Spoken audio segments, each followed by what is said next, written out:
Hello everyone, and welcome back to my channel and to a very special book haul. This year is the 75th anniversary of Friends of the Library in Hawaii, and I go every year. This year I went almost the last day, the day before the last day, where the books are 50% off. The last day they're 50 cents each. But I wanted to go at least once. Usually I go 2 or 3 times, but I had fallen, so I wasn't able to get around the week before. It starts like every weekend for 2 weeks.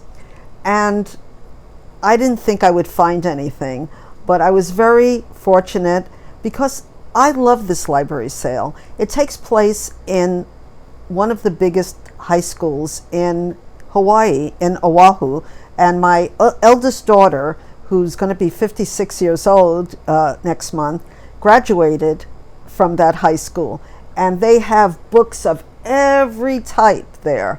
Also, if you like CDs and all kinds of other stuff that they have there. Anyway, I didn't think I would get anything. Why I love this book sale so much is because I find a lot of literary books, and a lot of schools donate, private schools and public schools donate their books to this sale. So I was very excited when I actually found some really, really special books. So without further ado, let's get to the books. The first book, and I'm really excited about this one, is a Japanese translated novel, short story collection. And I've had a lot of luck lately with Japanese translated fiction, and I said, why not? I'm picking this up. It's a beautiful cover, and it's called House of the Sleeping Beauties and Other Stories by Yasunari Kawabata. So it's a really beautiful book, and it has wonderful blurbs in it. Yukio Mishima says it's an esoteric masterpiece, and William F. Sibley said it's one of the finest works of Kawabata's late career.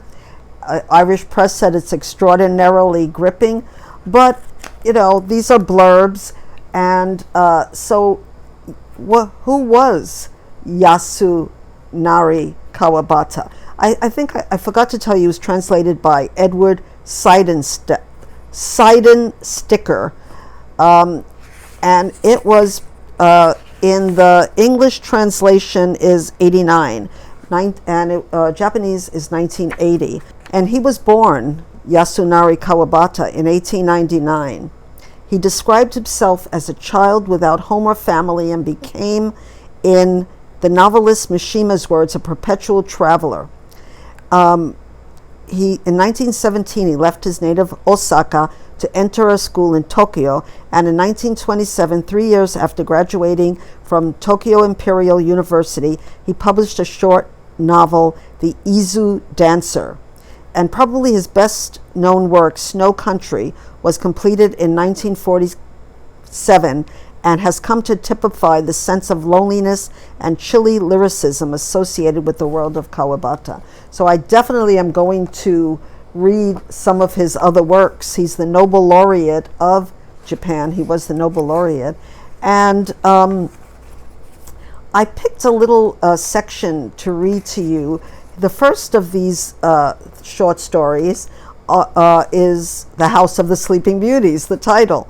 And The House of the Sleeping Beauties begins with old Iguchi's visit to a secret house ruled over by, quote, a small woman in her mid-40s, end quote. Since the reason for her presence is to make that extremely important remark at the conclusion, she is drawn with ominous detail down to the large bird on her obi and the fact that she is left-handed. If you don't know, an obi is a large sash that's usually around a kimono or other traditional Japanese women's dress. I'm not sure if it's in men's outfits too, I'm not sure. But you've probably seen it in movies, and I'm very excited that I picked up this book with this wonderful cover, which looks like a Sleeping Beauty on the cover. So what is the next book that I picked up? I'm excited about this. This is a play by the late Wendy Wasserstein, who was a prodigy. I think she had her first play when she was like 17 or 18. I don't remember the play right now, but if I do, I'll have it in the I'll have a tag up there or down below. And this one is the Sisters Rosensweig, and it's a book. I'll tell you what the setup is. It's a play. I shouldn't say book. It's the best Broadway play of 1992-93 season. And 3 Jewish middle-aged sisters, originally from Brooklyn, come together in Queen Anne's Gate, London, to celebrate the 54th birthday of Sarah, the eldest, now a brilliant British banker. Divorced, a single mother, Sarah no longer sees the necessity for romance. The second sister, Gorgeous, is a suburban housewife and mother. Wonder if her name is really Gorgeous. As well as a talk show personality. And Feni, journalist and travel writer, still hasn't written her serious book on the women of Tajikistan. So, and I think there's some romance in it, and it goes on from there. And isn't this just a beautiful cover? I couldn't resist. And I'm not even sure if I read this book or this play or not. I know I didn't see it on when it was on Broadway or even off Broadway, but I was very happy to get such a beautiful copy of this book, and I don't think I would get it anywhere except at the Friends of the Library book sale. Okay, so the next book I could not resist. It is gorgeous. It is the complete book of vegetarian cooking, edited by Veronica Sperling and Christine Mcfadden. And just look at it's big. Yes, I know. I can't read it at night. I'll have to read it on a table, on my table, because it's very heavy. But when I opened the pages, every page had beautiful photographs of vegetarian cooking. And let me show you just something. This is a Mediterranean vegetable tart, and it's just gorgeous. And though I'm not a vegetarian, I'm more of a pescatarian. I thought that I would find some beautiful ideas, if not for me to cook, for my daughter to cook. So I'm very excited about this book because it's just the photos alone. Green. I like tempeh. I don't like tofu that much, but I like tempeh, which is, I think it's fried tofu. Tell me if I'm wrong, but I'm definitely going to try some of these recipes. Even though, like I said, I'm not a total vegetarian. I'm becoming more a vegetarian as I get older, and so is my daughter, the one who lives with me. Now, completely opposite, I couldn't resist this book. The Chicken Soup book by Janet Hazen, drawings by Lilla Rogers, old and new recipes from around the world. Now, chicken soup, as we know, is like the cure for everything, at least in myth, perhaps in reality. You know, I don't think you really have to have the chicken for it, but it's the soup part of it. And both of my cultures, my Puerto Rican culture and my Jewish culture, feature chicken soup as one of the top national dishes. Well, in Puerto Rican culture, we have a dish called chicken asopal, which is like a soupy, stewy chicken with vegetables and rice.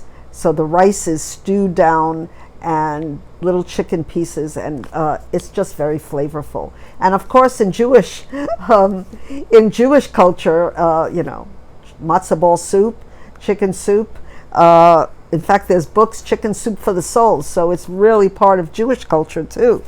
And I liked the cover and the drawings on it, and there are a lot of those drawings by Lilla Rogers, and this is all kinds of chicken soup from all over the world. This one is Sicilian chicken soup with asparagus and fava beans, and the drawing is, it's really, really fun. I really am looking forward to, if not cooking from this book, just reading it and learning about other cultures, how they make chicken soup, because I know that I think every culture has a recipe for chicken soup. Now, the next book I want to talk about, I have mixed feelings about picking it up. It's Everyman by Philip Roth. Now, I just finished a book by Philip Roth that I'm going to talk about in a later video, my wrap-up for June. And to tell you the truth, I'm souring on him. Not so much about the writing, because I've read 2 wonderful books already by Philip Roth, but just by him as a person and the things I'm finding out. And I don't like to let that bother me too much unless it's really something terrible, which I haven't found out yet. But this book, it drew me in because I know that Philip Roth had a heart attack quite young. He lived to quite old, but he had a heart attack, and so it's about the universal story of loss, regret, and stoicism.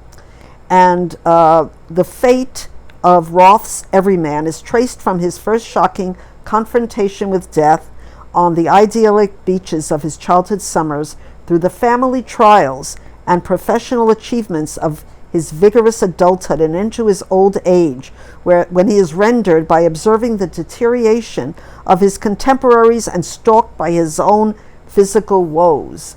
And for anybody who's getting older, I think that it's interesting to read about other people's experiences with aging. It begins with a John Keats Ode to a Nightingale, and I'll just read that to you. Where men sit and hear each other groan, where palsy shakes a few sad last gray hairs, where youth grows pale and spectre thin and dies, where but to think is to be full of sorrow. Well, that's not a lot of fun. So I don't think this is a fun book, but I do love Philip Roth's writing. I have to say, his endings have disappointed me, but his writing is just so skillful and beautiful that I was moved to pick up this book.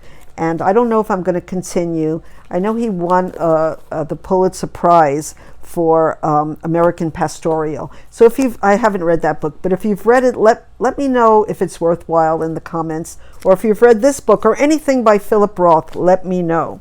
The next book is also a play, and I picked it up because I've never seen it as a play before, and it's 10 Little Indians.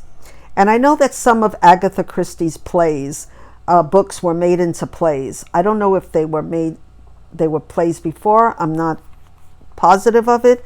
In fact, in this, it was by Samuel French Inc., who, and I never saw a cover like this, and I said, I have to have this in my library no matter what. And it says that in 1939, as a story under the title And Then There Were None, in 1944 as a play under the title 10 Little Indians, in 1945 by Samuel French, British version, under the title 10 Little N-Words, which I'm not going to say, and revised in 1946 by Agatha Christie. So now a lot of people know that there's a lot of racism in Agatha Christie's books, but I read an article by an African-American woman on Medium online, and she was a big fan of that. She is a big fan of Agatha Christie, and what I came away with was, she said, one thing she liked about Agatha Christie, beside the writing, of course, is that when she knew better, she did better. And also that they're doing like bringing back her books in modern ways without the racism, and she was against that, the person who wrote that in Medium. And I'll have her article down below, because I think she said that to take away the racism would be to erase the history of what African Americans went through throughout history. So I was very happy to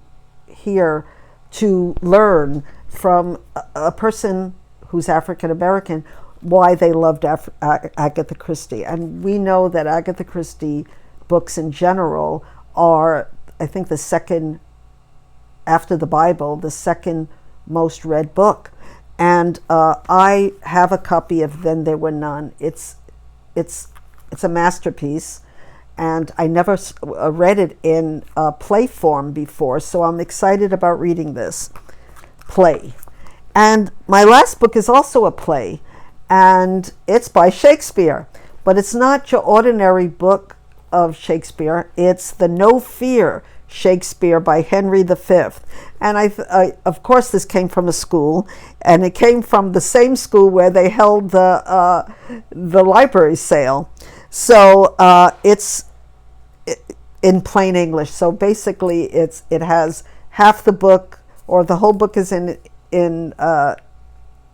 English from Shakespeare's time, and then they translate it into so-called plain English. So I know that September is an event about Shakespeare, and a lot of people I know on BookTube are participating. So I'm going to save that for, what is it, Shaky September?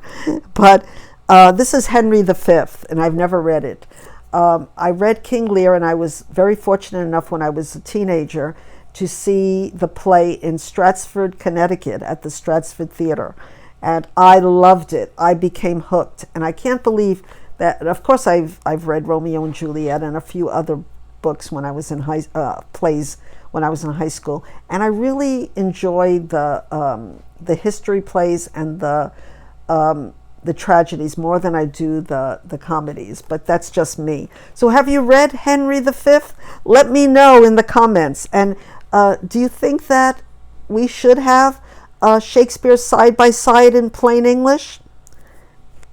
I guess it's a way of getting teenagers and everybody to read more and not be intimidated. So let me know in the comments what you think. Well, I hope you enjoyed my short library book haul, the Friends of the Library book haul. I really enjoyed myself when I went there, and I'm not 75 years, but I'm close to that in August. So I'm so happy that I get to go every year since I came to Hawaii in 1976 to this wonderful event. And I'm going to have a photo either in the thumbnail or in the start of this this video of what it looks like when you walk in. So thank you so much for watching, and I'll see you very soon in my next video. So as I say, have a wonderful weekend, and aloha.